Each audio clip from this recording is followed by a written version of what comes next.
What's up, you guys? It's Valeria, and welcome back to my channel. Today, I will be showing you how I created this creepy makeup look, and I was using this little image as an inspiration. Now, I would say that using a bold cap would probably be the best idea for doing a bold makeup look, but I could not find a single bold cap in my drawers, but I did find wig caps. And honestly, they are a little bit easier to apply. So I'm just gonna stretch that over my head and tuck my hair in the back, because front's gotta look good, but the back doesn't matter as much. I don't need my ears for this look either, so I tucked those in too. And obviously I need to glue down this cap, so I'm gonna be using the Course Care Super Stay Freezing Spray. That was a tongue twister. And I'm spraying it over my hairline, giving it a bit of time to dry. I also got this adjustable hairband that you're supposed to put on the hairspray while the wig cap dries. And taking advantage of the fact that my wig cap is secured, I'm gonna cut off the edges along my hairline and then reseal them with a hairspray one more time. And since I'm gonna be applying a good amount of liquid latex to my face later, I don't really care about how clean this line is. All I care about is that it's nice and secure. So while a wig cap is much easier to apply than a bold cap, it actually is much harder to paint. So I'm spraying the entire thing with copious amounts of hairspray so that it would be a little bit easier to paint later. The next step is to glue down my eyebrows, and this step is the one that I get the most questions on. I use exclusively washable glue, obviously so that you could wash it off later, and I'm making sure that every hair in my eyebrow is covered in this glue. And the reason for doing this is so that your eyebrow hairs don't get ripped out with liquid latex. So I suggest not skipping this step unless you don't have any hair in your eyebrows. Now I'm gonna roughly sketch out the design of the face using this Mehron water-activated palette. I know it's so messy, please don't judge me. I'm still using the same picture for inspiration, so I'm not worrying about any of the harsh lines and making the design a little messy, since this is just going to be a reference for me of where to put the liquid latex later.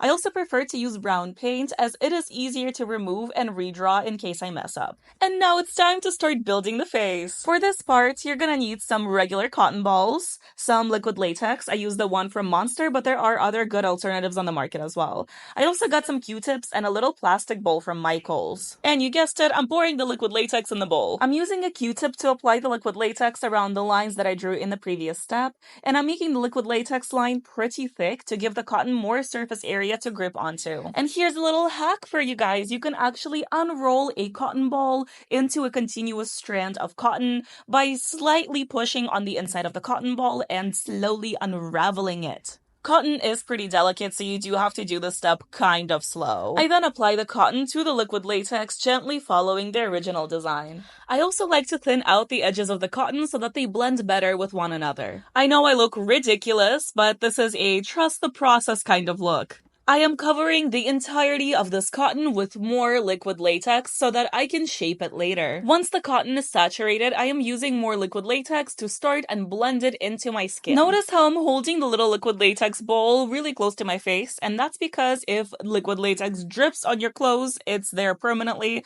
and I didn't feel like messing up my clothes today. I'm now gonna use some skin tape to create my new eyes. This is gonna change the shape of my eyes from horizontal to vertical, but also protect my eyes from any liquid latex that may be near them. I then realized that this creature also does not have a nose, so I taped my nose as well. Next, I repeated the same steps I used for the bottom of the smile with the cotton and the latex. But this time, I obviously went over the tape. Despite having this tape on my face, I'm still being extremely cautious around my eyes. Also, the hair cap does not protect my hair like a bold cap would, so I am avoiding any areas where my hair is seen. Because newsflash, getting liquid latex out of hair is a nightmare. I'm basically repeating all of the same steps, going over all of the lines. I am blending the eyes with the mouth, using some extra cotton, and filling in any empty spaces with extra cotton and extra liquid latex. I am now going to tape my nose as well, leaving a little air bubble there so I could still breathe. Also, you know, having liquid latex in your nose does not feel good, so the tape really does help. I put a bunch of liquid latex and a bunch of cotton on my nose to get rid of the bump and give myself the appearance of not having a nose at all. As the liquid latex slowly begins to dry, it gets a lot easier to mold it into the shape that you want. So here I am going over all of the edges, placing them in their desired shape. To help the latex dry a little faster, I'm whipping out my fan, making myself look like a failed Husband Hotel character. And while this latex is still drying, how many times did I say latex? While it's drying, I'm gonna start painting the top of my head, but for that I need to mix the desired color. I'm gonna be mixing an old foundation with a bunch of white cream paint from Mehron. I'm removing the little stopper from my foundation so that I can pour it out instead of having to use the little wand. It's just a lot easier to pour it out this way. Mix, mix, mix. I think this might be my favorite part. I love mixing foundations. Sadly, the liquid latex is still not dry, so I'm gonna start by painting all of the negative spaces, including the eyes and the mouth, with black. I'm gonna be using a paintbrush instead of a makeup brush because they're a lot cheaper, and if you get latex in them, it's not as sad.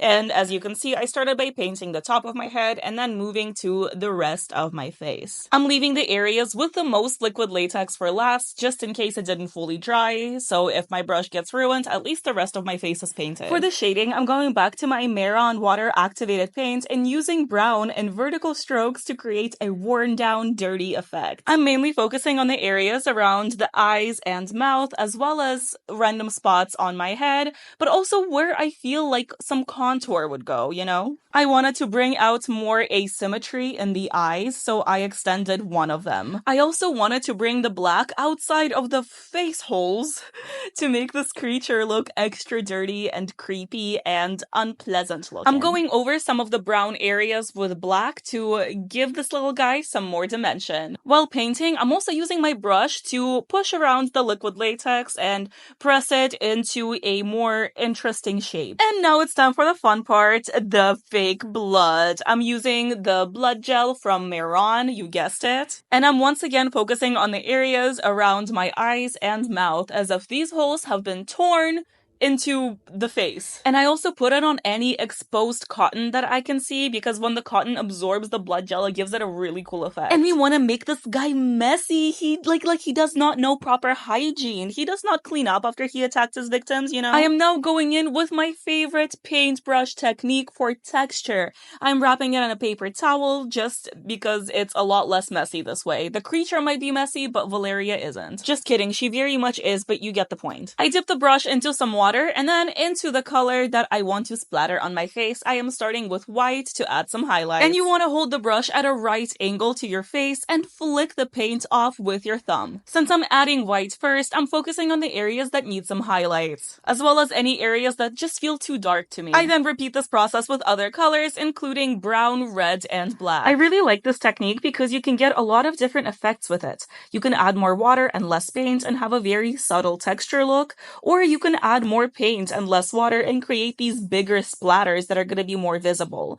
If you hold the brush further away from your face, the splatters are going to be more scattered, or you can hold the brush really close to your face and then the splatters will be more concentrated on a specific area. So when I do the texture on my head, I like the brush to be further away to give it a more even look, but when I'm doing my eyes and mouth, I'll hold the brush closer to have more control of where the paint is going. And now it's just the easiest part left. I changed my shirt and added some shading around it to make my neck not stand out. I was playing around with the lighting and I thought this frame was so creepy. I also really like that you can still use your own mouth, like to drink water or eat food.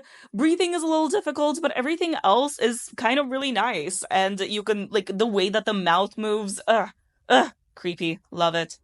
And this is gonna be it for today's tutorial. Please let me know what you guys think. If you enjoyed it, please give this video a cute little like, and you can follow me. I will be really happy if that happens. Let me know what other tutorials you want to see in the future, and I hope to see you again soon, guys. Bye!